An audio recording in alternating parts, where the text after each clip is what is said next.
श्री जी की चुनरी है, ले लें।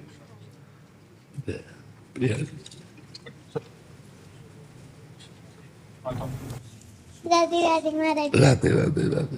आज एक छोटा सा गोपाष्टमी उत्सव है, अभी 29 तारीख का, कल का।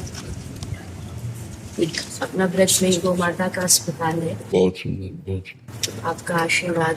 हाँ, बहुत सुंदर। नहीं, हॉस्पिटल है हमारे जी, जहाँ जो गौ माताओं का उपचार वगैरह। बहुत उत्तम बात है। धन की सो धन धन्य प्रथम गति जाकी। उत्तम धन की सार्थकता यही है कि जैसे जिन गौओं की सेवा नहीं होती या जो गौएं असमर्थ हैं, रोगी हैं, उनके दुख निवारण की, ये बहुत बड़ी बात है। खूब भाव से चलो, भगवान का यश गाओ और स्वयं नाम जप करो और धर्म से चलो। जीवन का यही लाभ है। और जितना परोपकार कर सको, अर्थ बढ़े, तो ऐसे ही परोपकार करना चाहिए। जैसे कर रहे हो ऐसे ही परोपकार करना चाहिए। बहुत सुंदर है। आपकी कृपा बनी रहे बाबा। हाँ, बिल्कुल। भगवान की जिस पर कृपा होती है ना, तो सब कृपा उन्हीं की कृपा से। जा पर कृपा राम की होई, ता पर कृपा करे। तो खूब नाम जप करो, भगवत पार्षद हो, अपने स्वरूप का चिंतन करो और परमार्थ करो।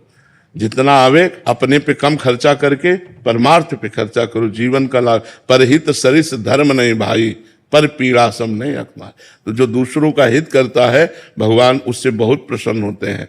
जटायु जी से कह रहे हैं, मेरी कृपा से तुम परम पद प्राप्त नहीं कर रहे, हे तात, अपनी करनी से तुम परम पद प्राप्त कर रहे हो। तुमने जो सिया जी की रक्षा रूपी करनी की, उससे परम पद प्राप्त कर रहे हो। तो जो दूसरों की रक्षा, दूसरों को सुख देना और दूसरों का उपकार करना, ये जो भावनाएं भगवान को बहुत प्रसन्न करती है। तो इसलिए बहुत सुंदर बात की जो गौओं की सेवा की, ये बहुत उत्तम बात है। बाबा, कभी कभी एक भाव आता है कि ब्रज में जन्म दिया है, हमारा खाम्बी ब्रज में आता है गाँव। ये ठाकुर जी की सेवा है नाम जप की, लेकिन ब्रज में जन्म लेने के बाद भी ऐसी सेवा दी है कि ब्रजवास नहीं होता। हाँ, देखो, अगर हम ब्रजेंद्र नंदन के आश्रित हैं और ब्रज किशोरी के चरणों का चिंतन करते हैं और हमें ये सेवा मिले कि हम जा करके समाज के सोए हुए लोगों को जगाकर नाम रूप लीला धाम में लगाए, तो हमें इस बात की पश्चाताप नहीं होना चाहिए कि हमें धाम वास नहीं मिल रहा, ब्रज 84 कोष में वास नहीं मिल रहा। हम उनकी सेवा में ही तत्पर हैं। बहुत से हमारे सिद्ध महापुरुष बाहर जा करके लोगों को जागृत किया है। अगर संत, वैष्णव, भागवत प्रवक्ता, रासाचार्य ये ना जाए ना, तो कोई वृंदावन को और प्रभु की तरफ हाँ जाने ही ना। बहुत से सोए हुए लोग हैं जिनको घसीट करके भागवताचार्य वृंदावन लाए, जिनको घसीट कर रासाचार्य वृंदावन लाए। रास आदि के द्वारा हम जो आए हैं ना, तो रास के द्वारा ही तो आए। अगर रास न देखी होती तो हमारे अंदर लोलुपता ही न बढ़ती। प्रिया प्रीतम की जो आसक्ति बढ़ी वो रास से ही बढ़ी। तो भागवत है, रास है, ये जा करके जो बाहर, अब जैसे रासाचार्य जन्मे ब्रज में और अधिक समय बाहरी व्यतीत होता है, यहाँ रास वहाँ रास, ऐसे भागवताचार्य का है, यहाँ भागवत वहाँ भागवत। तो हम भगवान का जस गा रहे हैं और भगवान के पार्षद हैं। हमारा चाहे जहां शरीर छूटे, हम धाम में ही जाएंगे, धाम से बिलग नहीं जाएंगे। ये दृढ़ विश्वास होना चाहिए। हम धामवासी नहीं हो पाए, लेकिन धाम उपासी तो हैं।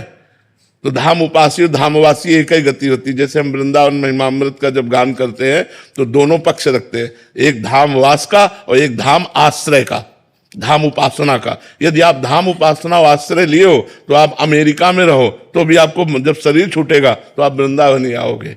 जैसे भारतीय सैनिक कहीं भी शरीर छूटे तिरंगा में लपेट के भारत ही आएगा, ऐसे ही धाम का जीव कहीं भी शरीर छोड़े वो धाम ही आएगा। अब हम लोग धाम के शरणागत हैं, गुरु के शरणागत हैं, नाम के शरणागत हैं। अब हमारे मंगल में थोड़ी कमी होनी है, इसलिए थोड़ा तो मन में लगता है, लेकिन उसको पश्चाताप में न ले और खूब उत्साहपूर्वक भगवत लीला गुणानुवाद गायन कीजिए और जो अर्थ मिले उससे अपने परिवार और समाज का पोषण कीजिए।